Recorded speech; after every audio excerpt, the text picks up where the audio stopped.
hinay-hinay sa pagme-message sa Facebook. Napagkamalan kasi ng ilang Pilipino ang isang sikat na American author bilang abogado ng dating Pangulong Duterte sa ICC na si Nicholas Kaufman.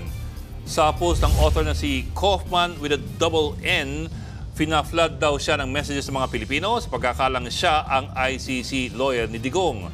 Pareho kasi sila ng pangalan ng abogadong si Nicholas Kaufman. Pero sabi ng author, isang N lamang ang meron sa apelido ni Kaufman ng ICC. Una nang nag-post ang author noong March 21 kung saan nanawagan siya sa mga Pilipino na tigilan na ang pagme-message sa kanya. Sikat sa mga genre na horror fiction at urban fantasy ang author na si Kaufman. Habang ang abogadong kapangalan niya ay naging defense lawyer din ng iba pang mga malalaking personalidad gaya po ng pamilya ng Libyan dictator na si Muammar Gaddafi. Mga kapatid, Ed Lingaw po, maging maalam at may pakialam sa mga napapanahong balita sa ating bansa.